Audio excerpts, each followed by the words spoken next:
This is the first of 100 wells we're gonna build in this video. Oh, water!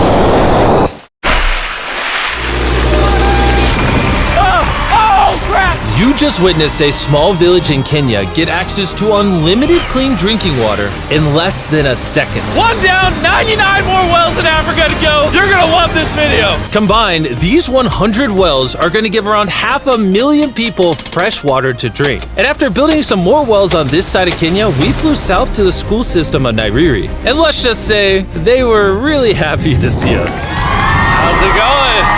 Was not expecting this. Thank you for the welcome. I'm not even sure how to react. I appreciate it, everybody. This village threw a welcome ceremony upon our arrival, and Nolan got really into it. Nolan's the most awkward person I've ever met, and that's a lot coming from me. And after being shown around the school, here comes our guest. How's it going? Oh, you having a good day? It's nice meeting you. One of the teachers showed me where the students currently get their water, which is from this river. That's extremely unsafe to drink. This is where your students used to get water from? Yes. This is crazy. Yeah. You know, students complaining of diarrhea, infections like typhoid, because this is the water we've been using. So we try to treat, but you see, look at it, you know, but at the end of the day, life has to move on. You have to get some water anyway. This situation is obviously extremely sad. These children's lives are being limited and sometimes cut short from being forced to drink unsafe water. But at least for this village, we're gonna put an end to it right now. I don't think this John's gonna fit. I have a big head. Let's see if we can find some water. Whoa, whoa.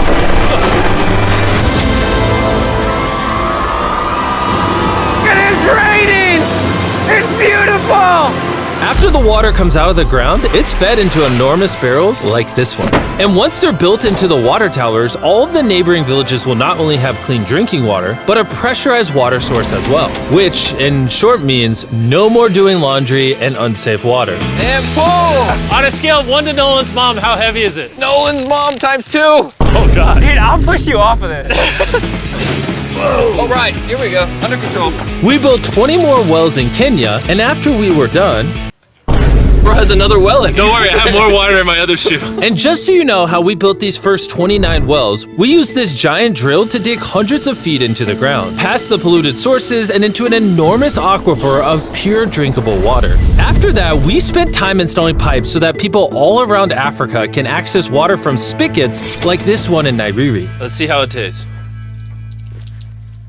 Like water. It took me about a minute to fill this 5-gallon drum. How much water can this provide a day? 3,600 gallons a day. Not only will this well cover the 400 kids at this school, but literally the entire neighborhood and village around this school can use this well. We say thank you for the water. Oh, no problem. This thing can basically pump non-stop for 30 years. You would think that having an effect of this magnitude would require the resources and funding of a large government, but that's not true. Solving this problem is possible, and something humanity should all be putting effort in to fix. What's the secret of success? To be honest, just find something you love doing and do it for a long period, and eventually you'll succeed. So I'm gonna bring it super close. See us? Is that cool? Yes. If you look up, it's recording. All right, well, I'm gonna get close. All right. Yeah, you can see yourself. We were also able to install a well for this village, and these 12 other villages. And while we were finishing these wells, we were also able to update one of their schools with brand new computers. How are they liking it? They like them. Glad to see it turned out well. And we also updated the classrooms with new furniture, installed shelves and filled them with new books, donated a soccer ball for every student, and even put modern whiteboards and projectors in all the classrooms. Do you guys like the projector? Yes. We were using a chalk and had a lot of dust, but today everything is clean. We truly appreciate it. No problem. It's the least we could do. But then when we flew out to the site of the 45th well, we realized this community had it even harder. Every time they need to get water, they need to take a treacherous mile-long hike through the jungle. And that mile-long hike also happens to be on a giant mountain. I wake up very early, about 4 o'clock, so that I can fetch water for the school. We are not safe fetching water here. That place is very slippery. Chances of getting an injury is very high. So while we worked on their well, the community took me to see how they currently source their water. You guys would have to make this trip how many times a day? 2 times. 2 times a day. Oh, wow. So a typical student would carry something like this? Yeah. Oh, God. If 200 students did this every day, how hard could it be? It could be very hard. Oh boy. Dang, this is very steep. We're just walking down this mountain forever. Every day. It was actually surprising how difficult this hike was. And these people go through all of that just to get to the spigot. That's water is still unsafe to drink. This is where you guys get your water from normally? Yes. And filled with water, these jugs can weigh up to 40 pounds, which is insane for these children to be carrying up this mountain. The ladies can carry 2 of those. Oh, I totally can as well then. And as soon as these jugs were filled, it was time to head all the way back up. Hurry up, let's go. He's not even sweating or anything. I got it. And now, instead of spending hours a day for unsafe water, their new well is only 10 feet away from the school. So, they can just fill it up here now.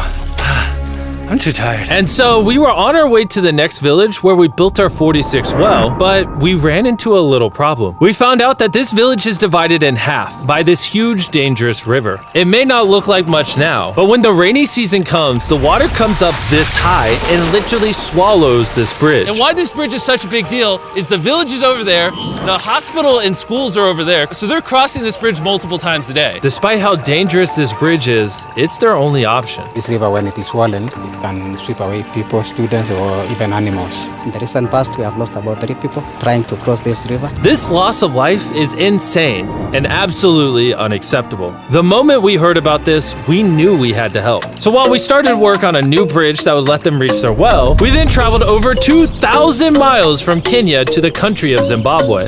We've been in Africa for over a week, and we still have a lot more wells to do. You kind of smell. I know, it's weird. I showered this morning. Wow. Yeah.